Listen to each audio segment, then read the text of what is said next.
se nós pegarmos as pessoas mais próximas do nosso círculo e fizermos um somatório no que tange, se for possível, no que tange a personalidade, as conquistas, as inclinações ou as declinações, aos vícios e às virtudes destes mesmos indivíduos, nós seremos mais ou menos parecidos com este mesmo grupo de pessoas.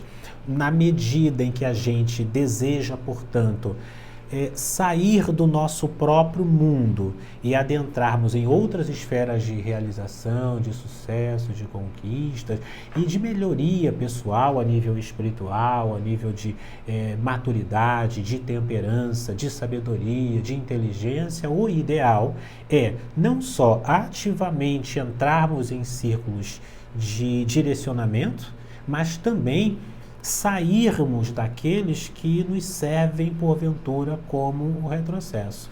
Isso pode estar, inclusive, associado até aos aspectos familiares. Em Cabala prática, a gente estuda muito, principalmente a Cabala judaica, se estuda muito o Velho Testamento. Lá nós temos muitos indivíduos que, para que pudessem trazer à sua vida elementos de transformação, eles teriam que sair da sua parentela, sair do seu meio, da sua cidade, sair do seu grupo, do seu conjunto particular, justamente porque aquele grupo representava no seu conjunto estas amarras. Então é interessante nós verificarmos também isso na nossa própria família, porque por vezes, não na nossa família apenas, mas nos nossos grupos sociais, de amizade, etc.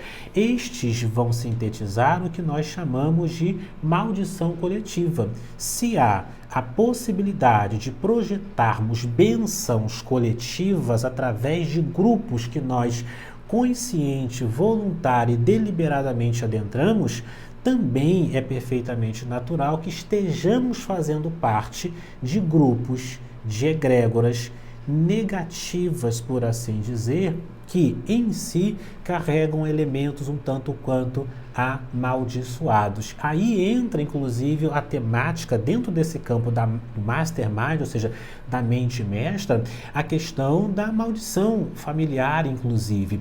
Um dos aspectos que a gente sempre posiciona em consultoria, quando a gente vai conversar com alguém nesse sentido, é o seguinte: olha, observe na sua própria vida e daqueles que te cercam hoje, quais são os padrões de repetição que vêm desde antes. Geralmente isso acontece num grupo, por exemplo, de irmãos. Olha, fulano, num padrão observacional, fulano herdou os padrões de ciclano, de um tio, de uma tia, de uma avó, de um avô. Outro fulano trouxe mais ou menos. Não é exatamente a mesma coisa. Claro, o mundo, a conjuntura é outra, mas a história é outra. Mas os padrões em geral de manifestação estão ligados a um outro elemento. Quando a gente vai trabalhar, por exemplo, a constelação familiar, é um dos pontos. Ou seja, a gente tende a carregar os elementos centrais daquele mastermind, aquela mente coletiva com nós fizemos parte. Na medida em que a gente descobre não só a que grupos nós queremos participar, do qual queremos participar ativamente, dos grupos que nós participamos inconscientemente, mas também que nós herdamos inconscientemente, nós temos aí uma chave de recuperação e de transformação.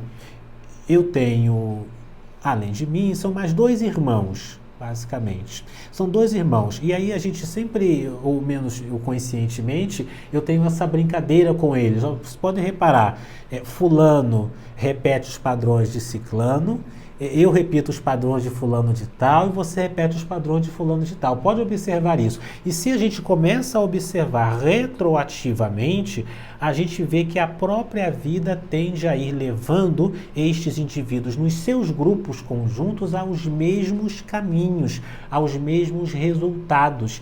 E se a gente já sabe qual foi o resultado no passado para este ou aquele grupo familiar, esta ou aquela linha de pensamento e de ação no passado, a gente consegue redefinir redesenhar e reconstruir a própria história. Então, basicamente, são 3 grupos ou 3 masterminds no qual nós devemos estar atentos. Aqueles que nós queremos participar, ativa e conscientemente. Aqueles que nós participamos de maneira mais ou menos subjetiva, são os grupos dos mais diferentes. E, por vezes, também aqueles que nós herdamos de maneira inconsciente, geralmente advindos dos elementos familiares. Para além disto, dignos também, caso não nos seja, em alguma conjuntura possível, estarmos associados a alguma atividade conjuntural de formação de egrégora consciente, nós podemos, por falta de parceria para tal, o que nós podemos fazer é um tipo de associação a nível invisível. Ou seja, eu me conecto com determinado grupo de pessoas que por vezes já não estão nem encarnados. Ou seja, eu me conecto com um determinado grupo de personalidades que se conhece publicamente, às quais eu tenho acesso, fazendo assim com que o meu inconsciente possa acessar forças, elementos, intuições, caminhos até então desconhecidos. Então, uma outra aplicação do conhecimento desse mastermind, da própria ideia coletiva, do conhecimento sobre a egrégora é esta, é a capacidade de me associar com forças e com energias invisíveis. Isso pode dar-se quando o indivíduo que é católico se associa com os seus santos, quando o indivíduo que é candomblessista, umbandista, ele se associa com os seus orixás e os seus exus, do indivíduo que, quando é mais esotérico, se conecta com os seus mestres, com aqueles que, mestres que tenham encarnado ou não encarnados, plenamente conhecidos ou não, ou seja, é nós estarmos conectados com inteligências invisíveis de forma voluntária. Nós podemos falar que é aquele ditado: diga-me com quem andas, que eu te direi quem és e quem você será. Exatamente. Basicamente.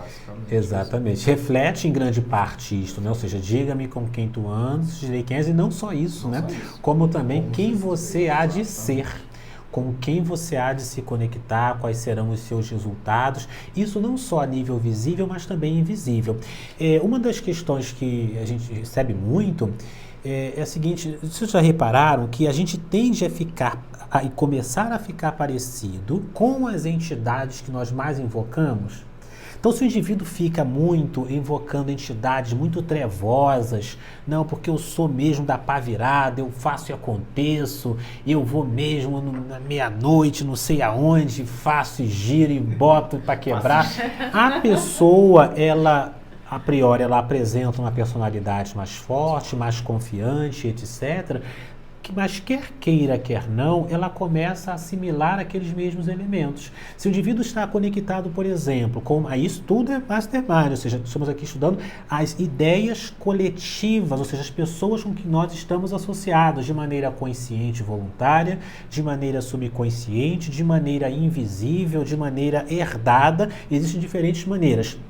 Mas se o indivíduo, neste exemplo, se associa com uma entidade muito libidinosa, uma entidade ou entidades dadas muito à lascívia, à luxúria, às questões amorosas, etc., o indivíduo começa a carregar isto também para a sua própria personalidade.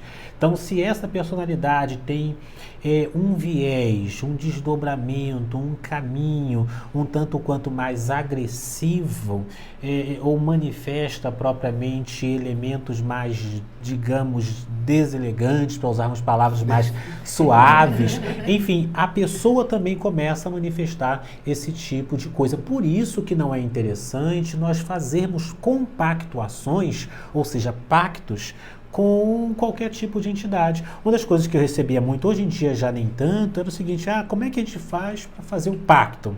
Geralmente, quando a pessoa pergunta esse tipo de coisa, ela não está falando de pactos outros, está falando de pacto com o tinhoso, né, com o que ela imagina. Ela imagina que seja Satanás, diabo e etc. A gente sabe que não é exatamente assim que as coisas são, né? Mas Qual é o objetivo da pessoa em se conectar com esse tipo de força, que é ter uma força, a gente pode admitir isso, um tanto quanto mais vulgarizada. É uma força um tanto quanto muito mal entendida, mal utilizada por diferentes segmentos religiosos, muito corrompida e por isso mesmo tanto quanto distante das suas próprias raízes, e nesse sentido são entidades um tanto quanto mais fracas. Mas o indivíduo, ao se conectar com esse tipo de coisa, que ele começa a fazer, não só a atrair elementos dessa mesma esfera, mas também a manifestar elementos personalísticos condizentes com essa mesma energia. Reflete nessa energia, talvez, os seus próprios aspectos negativos. Acaba sendo uma troca. Ele acaba refletindo nessa vibração a sua própria vibração negativa. Quando busca esses subterfúgios, quando busca esses caminhos para a obtenção de coisas, acaba expondo mais as sombras que achava que não tinha.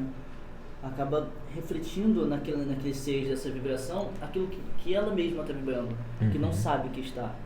Aí é por isso que acaba havendo essa conexão. Exatamente. Porque os dois vibram da mesma forma, Exato. Ainda que a pessoa não saiba que vibra assim. Exatamente. Quando ela busca aquilo, para conseguir as coisas através desses seres, ela já está vibrando na mesma entidade, no mesmo nível que eles. Exato. Mesma frequência. Exato. Mesma frequência. Exato. Ainda que sejam seres mais sem luz, mais de baixa vibração, aquela pessoa também é assim. Exato. Ainda que não saiba ou que não aceite. Exato. E na medida em que ela assim o é, a nível potencial, mas aquilo ainda não está claro, e ela faz esse tipo de pacto, de associação, ela vai aflorando isto que já estava ali potencialmente nela.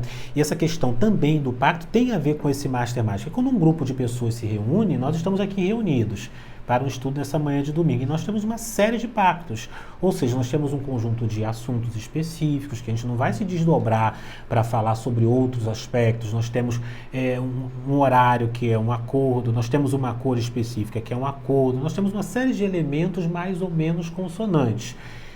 Um pacto, ele também é um acordo.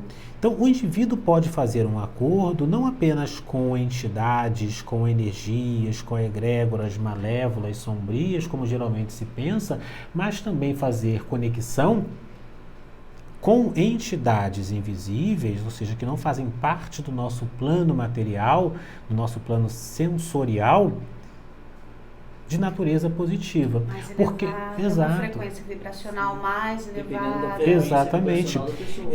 Quando pergunto, mas por que eu vou fazer, como é que faz um pacto com um daimon, com um demônio? Por que você não faz um pacto, por exemplo, com um anjo? Não faz um pacto com uma entidade mais divinizada, elevada? Tudo isto é perfeitamente possível.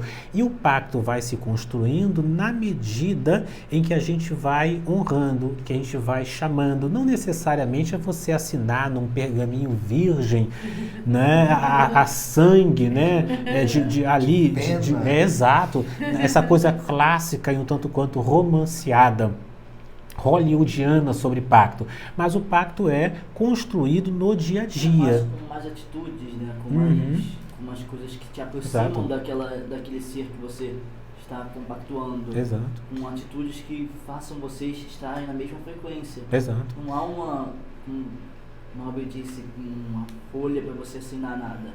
Isso aí seria muito leviano. São mais as atitudes, mais aquilo que você está vibrando para que aquilo vá se fortalecendo. Exato. E o inverso também acontece, ou seja, às vezes o indivíduo ele está aparentemente muito conectado com entidades de luz, mas se no seu cotidiano a sua vibração, a sua conexão não está naquela esfera, naquela oitava, na verdade o pacto, o mastermind, que ele tem a conexão que ele tem grupal, é com um outro tipo de energia, e é aquilo que de fato ele vai atrair. Não é aonde está aparentemente o nosso ser, aonde se estabelece a nossa conexão, mas aonde está o nosso coração. É ali que vai estar de fato, de direito, o nosso resultado, o nosso caminho, os desdobramentos da nossa magia pessoal. Então, nessa nossa segunda parte, aqui o ponto a ser sublinhado é este: quais são as egrégoras com as quais nós estamos conectados? de forma voluntária consciente, a nível subjetivo, a nível invisível.